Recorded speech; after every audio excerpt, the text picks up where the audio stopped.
Hello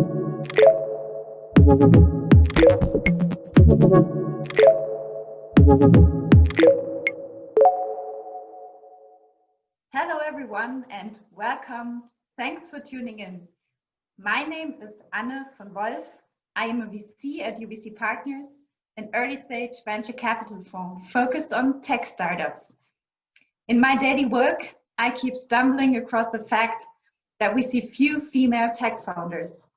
At the same time, studies and experience with successful female founders show the huge potential of women in tech. To investigate and discuss this further, I will be your host in today's U-Talk on the impact of women on the tech startup landscape. I'm very happy that we won 4 outstanding female tech founders who will discuss this topic with me and 2 of my colleagues. We will talk about the change which is happening, about psychological pitfalls and perception, and about the opportunities and advantages female founders and diversity in general add to the tech startup landscape already today. The 4 founders will provide personal and authentic insights into their own experiences and motivations and provide valuable advice for future female founders. If you do have any questions or comments, feel free to get in touch with me or our speakers via the links provided next to the video. Now enjoy the U-Talk. Today we have 6 exciting guests with whom we will discuss the impact of women on the tech startup landscape. Let me first introduce you to 4 successful founders: Dr. Iris Schwenk, Dr. Friederike Buchmann, Ekaterina Grieb, and Eleonore Eisert. Could you please tell us a few words about yourselves, about your company, and the role you have in the company? Yeah, so thank you for the introduction. So I'm Iris Schwenk. I'm co-founder and COO of HQS Quantum Simulations. We are a Karlsruhe-based startup, and we work on the simulation of molecules and materials with conventional computers and with quantum computers. And we do that to speed up the research and development processes in the chemistry of pharmaceutical industry by simulations on the quantum level.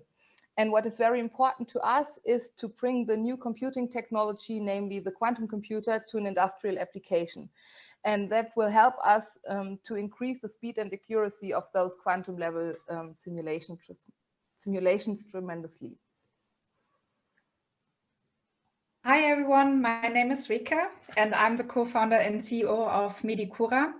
And our mission is to build the leading real-world evidence platform for drug effectiveness and safety, not only in Germany, but in Europe and worldwide. And already today, we are the leading reporting platform for drug side effects in Germany. So we make up a market share of more than 20%. So we really know what's happening with the drug once it's approved in the market.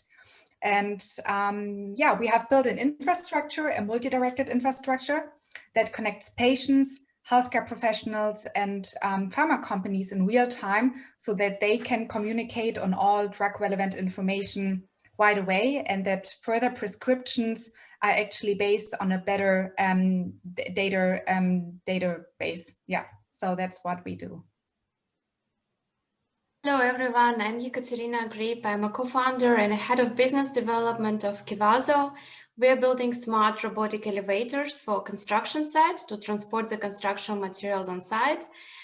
We have already a certified product. We have finalized more than 20 construction projects, helping construction workers to transport the materials, and been able to prove that we can save up to 40% of the labor costs.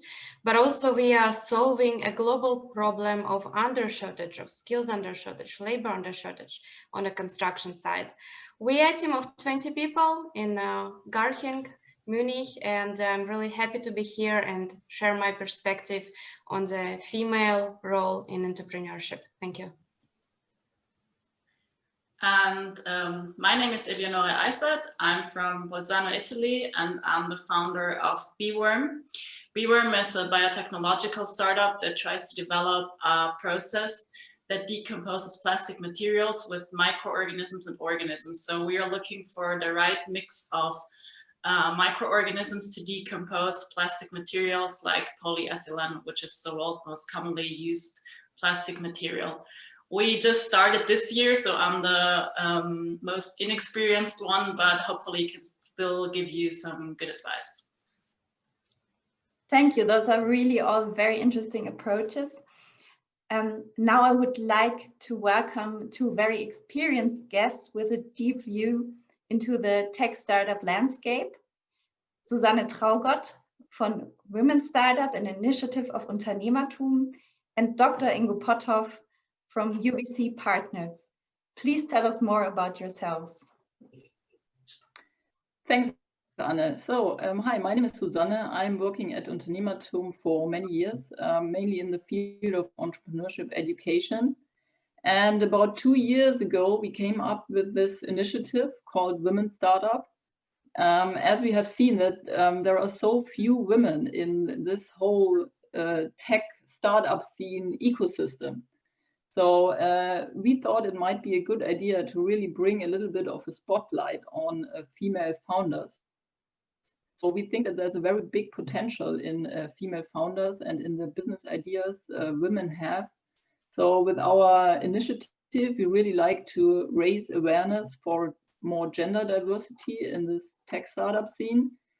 And with our initiative, we of course like to encourage and motivate and support female founders on their way to build great startups.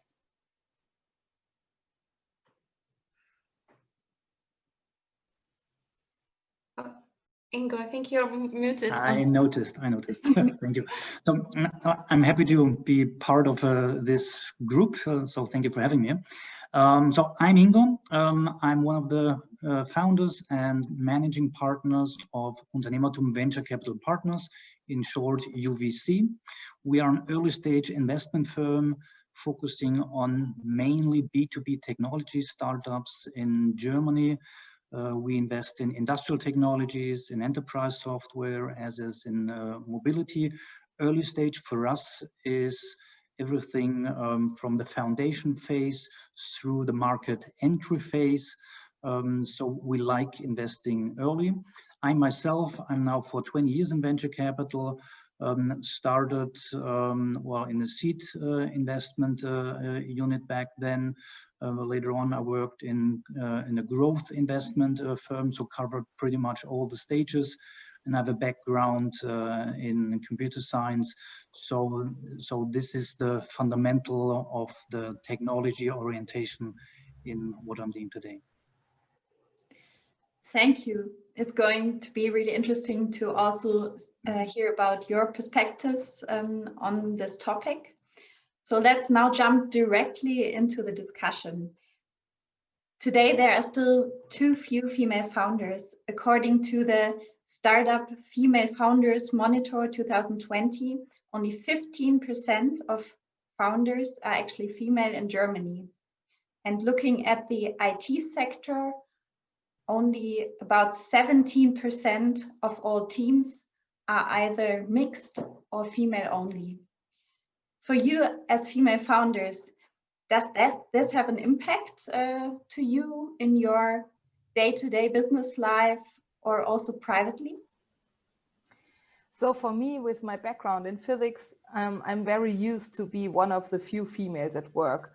And for me, it was never an issue or something that would have stopped me from founding a company in tech sector that I knew I would work with a lot of men. And in my technical part of my work, I really do not notice the fact that I'm female, because for my male co-workers, there is no point in this gender situation. So in that part, I do not experience any problems or do not notice anything of that. But in the business context, it plays a huge role. So we get a lot of extra attention to our tech startup because having a female co-founder. So I receive a lot of invitations to give talks because just people want to have females on tech startup panels and so on. So this is also very positive for us. And for our team, it's also like a very positive point to have a bit of a more diverse team. So I bring a different perspective to many topics, not only because I'm female, but also because I'm female. So this plays an important point in our team. And it's also important to attract female employees to our company. That's not easy in our field. And we have the feeling that this is substantially easier with having a female co-founder. So for me, it's positive, but it brings also some problems. I see. Yeah, I would agree there with Iris. It has downsides and positive sides. So in my experience growing up, it was never an issue. I was surrounded by women who were entrepreneurs, if you would see it like that, who worked and who set up their own business. So for me as a kid, I never experienced that I could do something less than my brother, for example. But now that I'm actually doing this, I see some downside when it comes to the business stuff. Especially sometimes you get taken less serious, or you have to prove yourself a little bit than your male colleagues. That's at least my experience. But on the other hand, you get way more attention, and you can use this attention for your benefit. And especially in our case, we're more women than men in the team. And this diversity attracts many investors or interesting partners. So for us, so far, it has been more of a benefit than a downside, because we also stand out amongst the other startups. Yeah, that's interesting to hear. Friederike, Ekaterina, what are your experiences with this?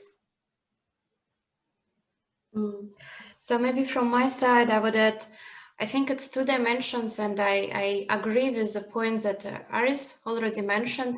So first of all, we are in robotics and hardware, software combination, IT, and it's very hard to find sometimes female employees. We have 2 co-founders female in our team, which is very rare in robotics field, but we are struggling to find female employees, and it's apparently a problem because we are a team of 20 with only 2 female founders. And of course, for the diversity, it plays a huge role, and for team dynamics as well. So this is one side of it. And the second side of it, I think what Eleonora mentioned, I never felt like it would be a challenge to present or to have a conversation with an investors, but we work in construction industry. And construction industry is one of the most traditional industries and the most dominated by men industries. And therefore, sometimes I feel like I have to do an extra mile to convince the customer. Although I truly believe that it's how you perceive yourself, how you present yourself, that's how you will be taking at the end of the day. But sometimes we have to work a little bit harder. This is my opinion. I don't know what Friederike thinks of it. Well, I would say I'm not in such a deep tech field. So we are in the health industry, and I think it's a little bit like not robotics, engineering. So I have a business background, and I was used to work with like at least 50% of women. And I'm also like having lots of like almost only female friends. And I think for me, the private drawbacks are a little bit larger because you're working all the time on your startup, and we now have a e-health, a little bit digital health tech startup. We have a lot of engineers, and we also have a lot of women, but of course not in the management team. And it's really hard to find women actually on eye level, or lots of women on eye level that you can talk about your problems, issues, like where you can really open up. And of course, I would not be so open to, for example, our employees. So I'm missing this really close relationship with women that I have really deep connections with. And also my friends, I mean, many problems they just cannot understand. So I think for me, for example, when we are on networking sessions, there are many men, and the conversations are just very different from conversations you have with women. So that is why I actually also don't enjoy them too much. So I'm missing that part, this emotional private part that you have. And I think that's my biggest problem with being a female founder. Yeah, thank you for sharing these insights. I would like to ask now Ingo and Susanne. Also, you are very intensively working with startups since years. So what's your perspective on female founders in the scene? Susanne, you want to comment? You start. Sorry? Okay. Well, I need to admit that we only have very, very few female founders in our portfolio. One of them, luckily, is here in the call. It's Iris. So maybe we are to blame a bit, but we are questioning ourselves a lot to be, put more effort on this. But I think in general, there are very few female founders in Germany. And as we are focusing on B2B technologies, there are even fewer than the average, what we see in the market. So that's a bit of a pity, and we're working on that. From the experience we have, I mean, with the founders, the female founders who are presenting to us, have usually been very, very strong. So I think that women in general, and particularly female founders, are very strong in communicating clearly and with a lot of passion and convincingly a vision of a company and driving that forward. We have seen that the women are very good in selling the story of the company, and we also see that in the senior sales positions of our portfolio companies. I mean, we have a few women there, and they are very strong. So, so what we are doing, we are on the one hand, we are really trying to look maybe more objectively when we have a female founder in our deal flow, because it's a different way of communication, and sometimes maybe in the main world that profile doesn't fit so well at the first. But if you translate it to the impact they have, it's a very strong impact. What we're trying, at least also in our portfolio companies, to really push for more recruitment of female managers in the companies. As also was mentioned here, the more technical the companies are, the more difficult sometimes it is to find the female managers. But I think it's a process we need to work on, because, by the way, the more female managers we have in startups, the more potential founders female founders we will have in the future. Yeah, that's a good point. Susanne, do you want to add something from your perspective as well?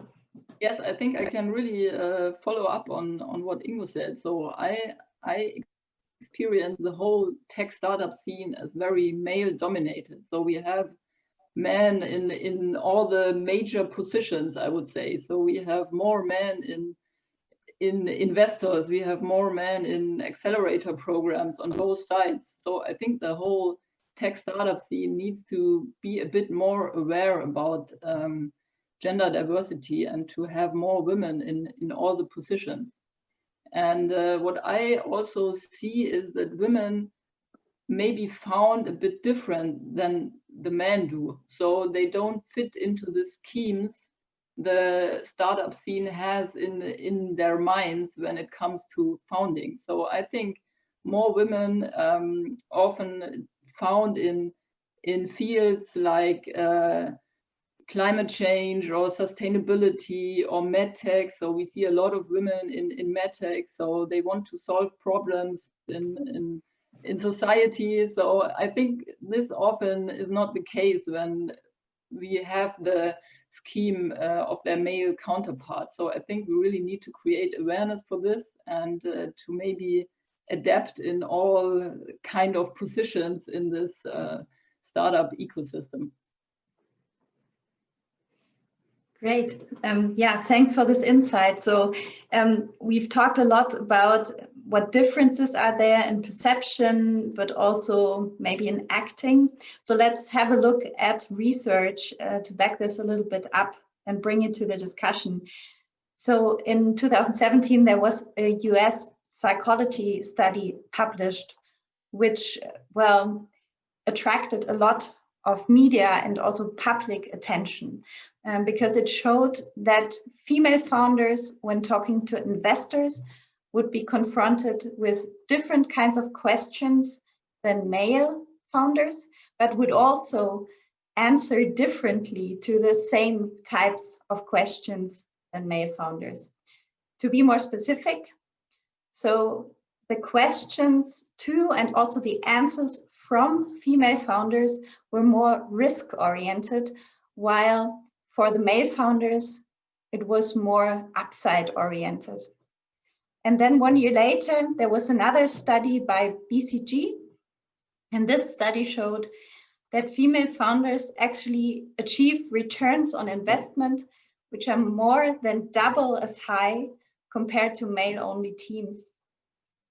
So considering these differences, can you relate to this, looking at yourself compared to your male co-founders?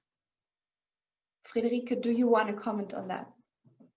Yeah, definitely. I think that's a really also tough question, because obviously there are differences, and I was thinking about myself and the past 3 years. And so first of all, relating to what Ingo said, I think I belong to the more stronger and dominant woman. So I think most people would say I'm an emotional person and really open-minded and open also in my communication. So I'm typical woman, but also for my attitude and my assertiveness, I think I'm also male. So I think I really have both in like my person, which is good. So I have seen both. I've seen not any differences. And then of course I had investors who told me, don't make yourself like being so little, and you can be more pushy and more dominant and more like talking about the bigger vision and the bigger picture. And I'm pretty sure that none of these advices have been ever given to my male co-founder. And I'm pretty sure that we are having exactly the same communication style. So, and then on the other hand, I really had both. So people telling me to be more dominant and more, strong in my appearance. And then I had people saying, well, take yourself a little bit like back and be a little bit more like soft. So I think it's super difficult, and it depends on the person you're opposite to, or like who's standing in front of you and who is objective and also understands that he is now treating you maybe differently and also is judging you differently than a man. So I feel it's really, really difficult. What I have perceived in the beginning, but that was maybe also because I was always like a little bit shy and not really like, I was also really like afraid of the risk and always, so all the numbers and the figure crunching was done with my male co-founders. And when it went to fundraising and investor relations, maybe he was also taking it over like quite fast, and I was just happy to not being involved with that. But yeah, I felt that was like a process that went without like me being asked if I want to join in this fundraising process. So that was like him doing it right away, like a little bit like this classic situation, men and women, like men are taking care of the cash and women are spending it. So not sure, but this is definitely what I've seen in our case.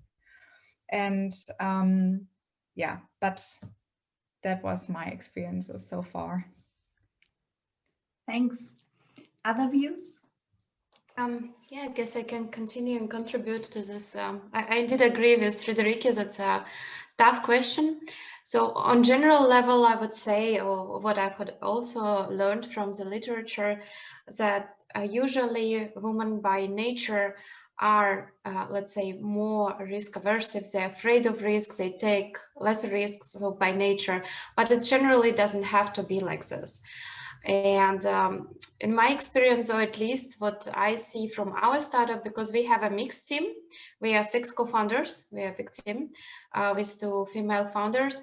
It has worked pretty well because we kind of balance each other. If, for example, one person wants to take more risks, then the other person also tries to, to slow the things down and to see it from the critical perspective.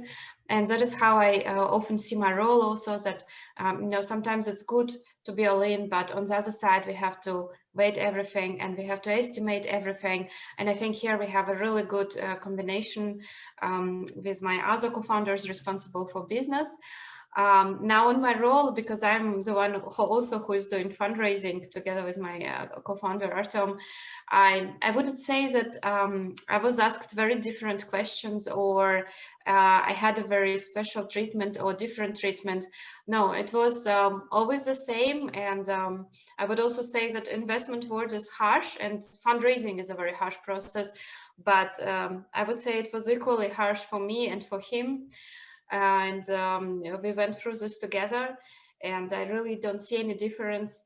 Where I could be possibly perceiving the difference again, it's in the way we have our customers sometimes, and also depending on a country. So maybe just to bring an anecdote in the history, I was asked once at Bauma exhibition, which is an international exhibition, a construction exhibition in Munich. I was asked once if I own the company or if I inherited it from my father. So this was a story. Of course, I mean, the person was with a different cultural background. So there I would say, yes, maybe I have to go a little bit of an extra mile, but with investors so far, I couldn't relate to this experience. Thank you.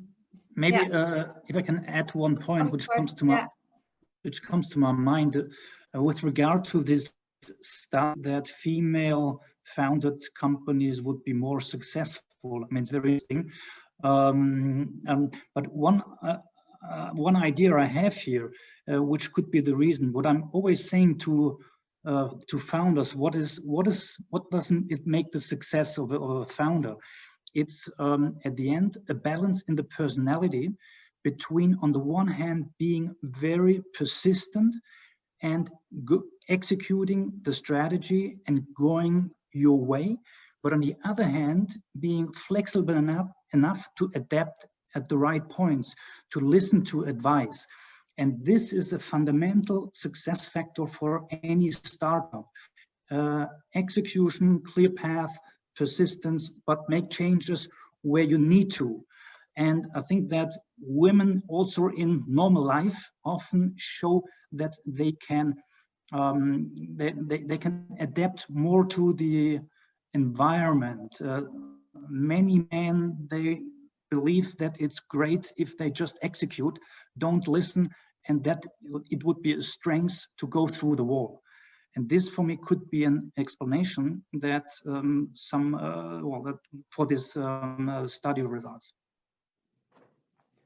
Yeah, I think that's a very interesting point. It points also towards what what Susanne mentioned before, the higher social awareness of female founders, which is also shown by some studies.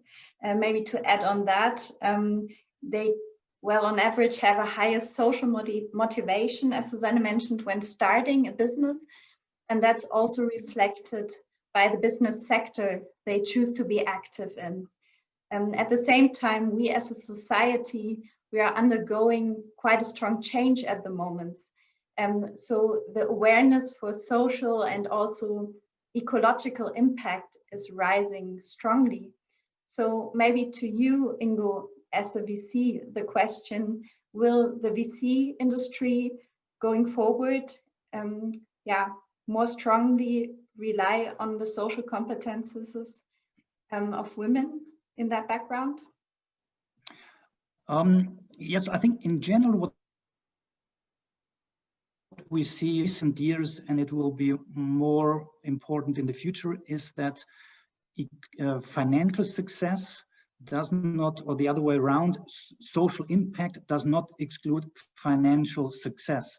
For example, we had 10 years ago, we had a clean tech hype in the venture industry, which calmed down. Now the climate topic is top of the agenda. Healthcare is on top of the agenda. I think the awareness in general is clear that we need to make changes here, and society and the economy will allow for successful business models to have this combination of economic and social impact. So this, we will see this more and more in the next upcoming years. And as we have discussed before, that women in a tendency have a strong vision, and also my experience that they are very strong in communicating this vision. So I'm quite convinced that we will see more women driving these kind of startups in the future. Yeah, that sounds very promising and exciting. And yeah, it's also kind of backed by what we see in the public, in the media. There's a rising awareness also of the topic female founders, and many initiatives were launched recently also to promote female founders. At the same time, still we don't see too much effective change. Looking, for example, at 2018, only 2% of globally distributed capital was actually received by female founders. And this is surely driven by two different factors. First of all, the low overall number of female founders, but also on the other hand, by the below average funding rate of female founders. Now, the question to you as female founders, assuming you could change everything you want, and where would you apply your superpowers in order to promote female founders more strongly? Yeah, so from my side, I always try to encourage and support other female founders if I stumble over some. So it doesn't happen too often, but I try to support them. And I want to relate to something that Friederike said earlier. So there is a communication difference between women and men on the larger perspective. And what I learned and experienced in the last years that it's important, in addition to your general network that is important for your business success, it is very important as a female founder to have a very good network of female founders or women in leading positions. And this really helps you to get support in difficult situations with this female perspective on it. And I often experience that I received from those parts of my network different solution proposals to my problems, and often those proposals fit better to my behavior or to the way I would approach problems. So if you only receive tips or insights from male co-workers, it sometimes doesn't fit to you or to your personality, and you can't really execute this thing really efficiently. And sometimes females just give you a different perspective on that and show you a solution that you can really execute. And so I would always say build up a good female network that will help you in your business success as a female founder. Thanks. Yeah, so when I was thinking about this question, so what would I do? I would definitely provide more public funding or startup funding for female founders, because as we said, we are more risk adverse, definitely. So for example, personally, I never wanted to found a company, and I really had a really good educational background. I learned about entrepreneurship. And still, when I was thinking about people founding a company, I never wanted to become such a founder, working like crazy. And I think you also see the wrong role models. You don't need to work 80 hours a week. I mean, that's really not sustainable. And there are different ways of founding a company, and also how long you want to stay in this company or not. So it's not always the same question about scaling and then having an exit after 5 or 10 years. I mean, there are many, many different ways of founding a company for the long term. So I was risk averse myself, and only because I had the problem myself, I was founding a company, but I would never have had gone like into like doing a crazy fundraising in the beginning. So I think for me, looking back, having really few risks just to try out myself, to develop. I think women in the beginning just need more time to build up their network, to build up confidence, because they can be the same good founders or like the same professional as male founders, but they need more time to build up this confidence and these capacities and to feel just comfortable in their situation. And I would give them this time by a public funding. We have this exist funding. I think it's great. I would lower the barrier, I would say, for this funding, and just really give women this 1 year of try out what you want to do. And then I think many will take this time to actually really have a working startup, where then they will raise their first funding after, I don't know, the first year. So I think they just need a little bit more time. And another thing I would change, when we see examples of female founders as role models, I think they're super extraordinary. We don't show women that, for example, found normal companies. It does not always need to be like a 100 persons company. A company can also exist with 2, 3, or 4 people. And I think like that you are demotivating women, showing like this example where you think, oh, I will never be one of those persons. So I think the gap is just too big, and we should definitely make appearance also of normal women that have also a company, but maybe just 2 or 3 people that have not raised millions and that still have a running company somehow. So I think that is what we can do as society to not make the gap even bigger between the average woman and the female founder. But I mean, there are many opportunities and ways in between, and I think that's how what we could do as society.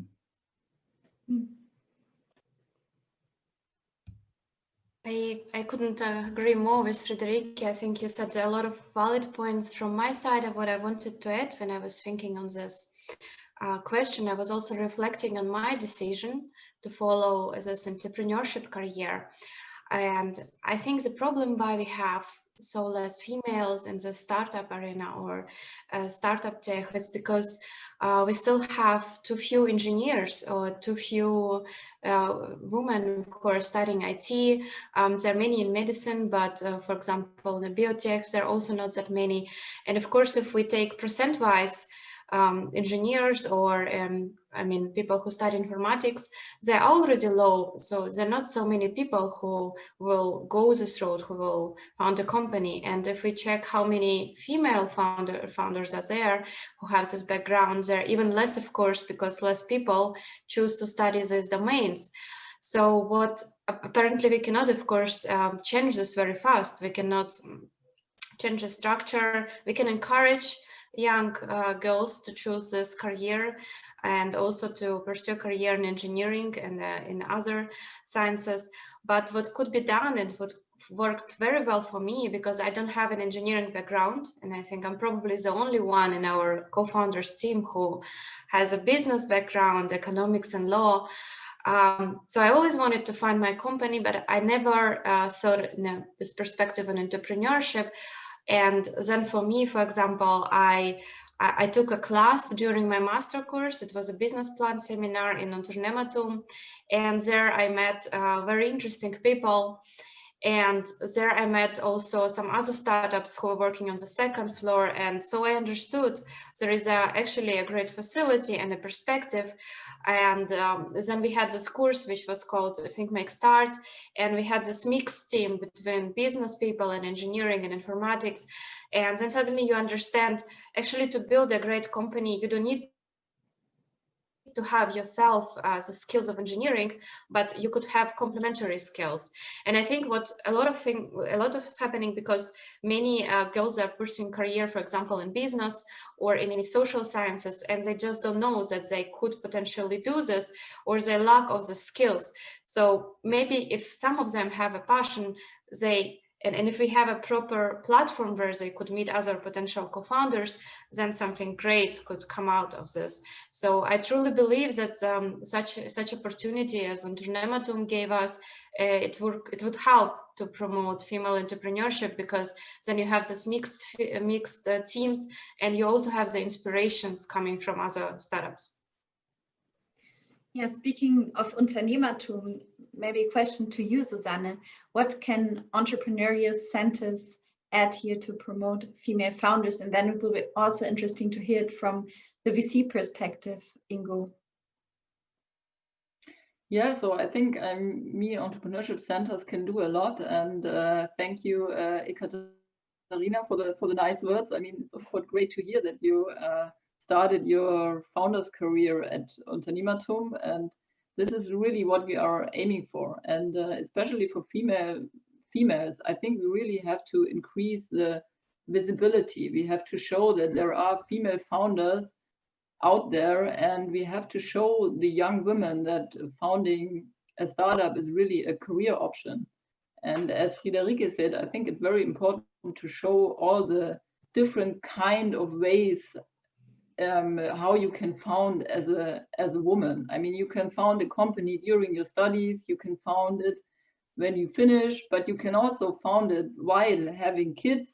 You can found it even when you are older, when the kids are grown up and are going their own way. So you just have to find a network, you have to find the right people, and this is what we want to give the women with our initiative, Women Startups. So we want to sort of open our doors and have like an open door for the women out there who are interested in founding a company, and then also give them a sort of a network where they can exchange experiences each other.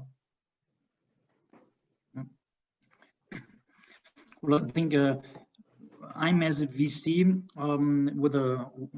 my superpower is, if I look at it narrowly, seems to be a bit limited, as we're looking at startup founded.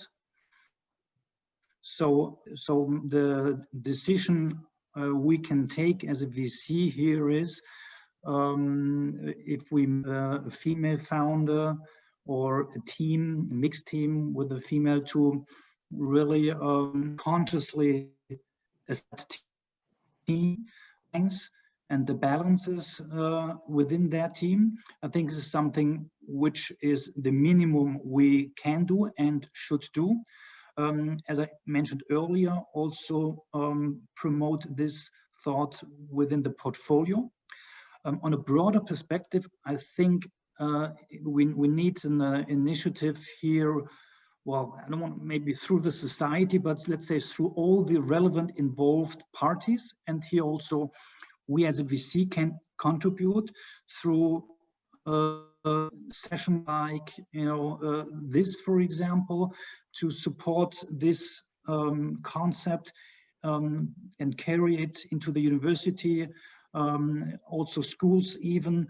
I think everybody can do here a bit, that over time, and it will take time, there will be a change in perception and culture, that the fact that women want to start companies is more more normal than what we have today. Thanks, great. So let's close the discussion with a final quick question. Which advice do you give future female founders? Yeah, if I can start on this one, I would agree to all the things that were said before, and I think confidence is really the most important thing to have for a female founder. But the other advice would be pair your confidence with relaxation. So don't be too strict to yourself. Don't be too serious about it, because I think women tend to be really perfectionists and want to be the best in something. And this is something that sometimes is also difficult if you are too strict to yourself. So for me, it's also about like just go for it, try it out. If it works out, it's fine. If it doesn't work out, nothing happens either. So just be a little bit relaxed about it, and yeah, go for it. Yeah, so really, from my perspective, I would just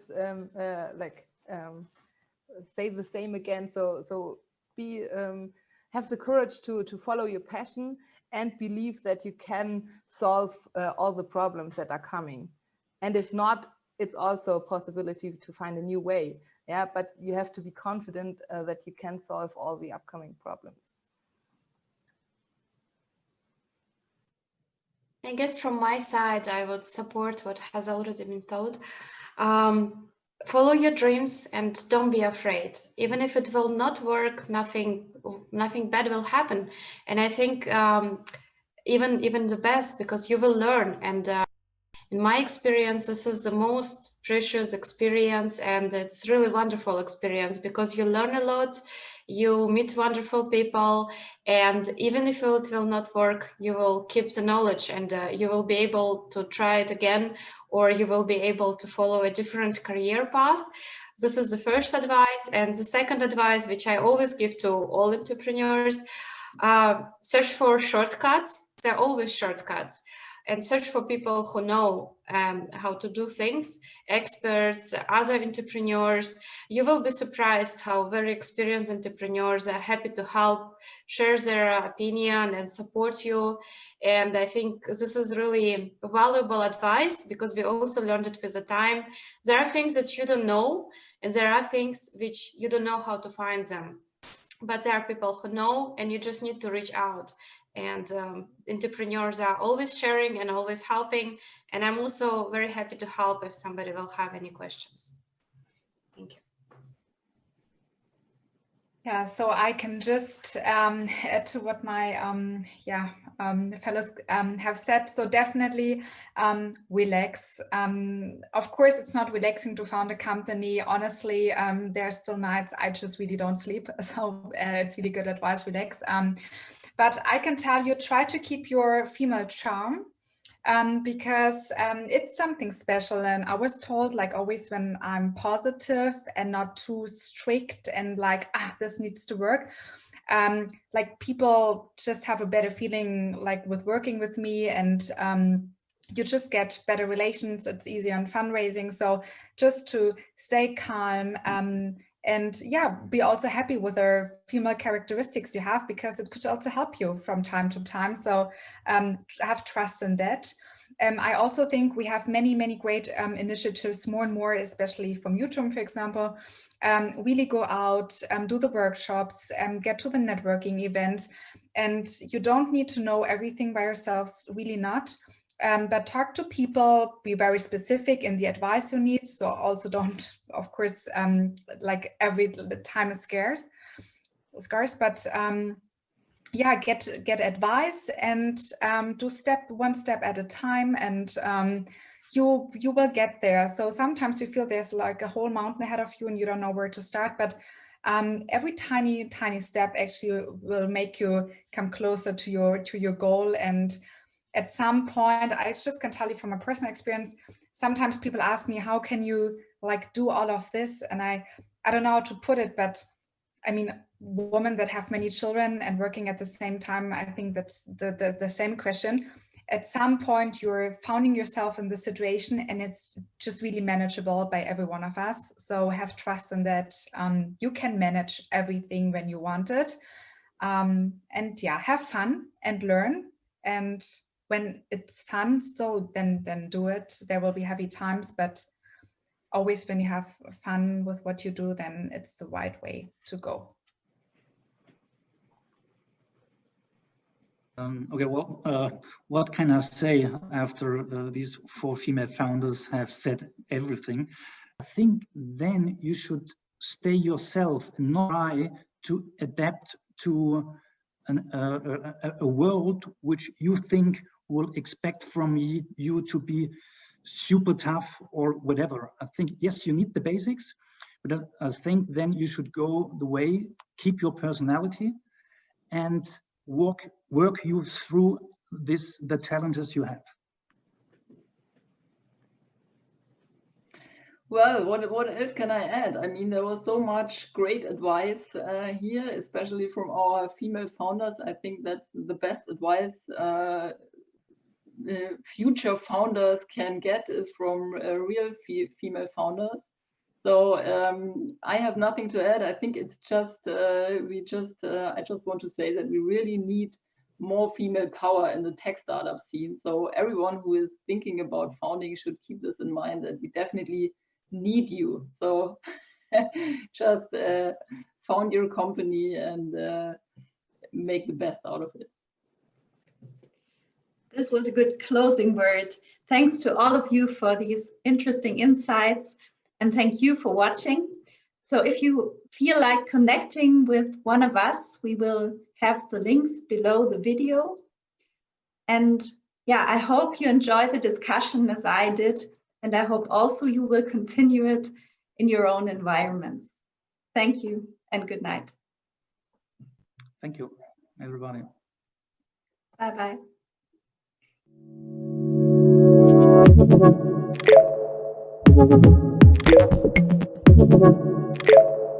Thank you.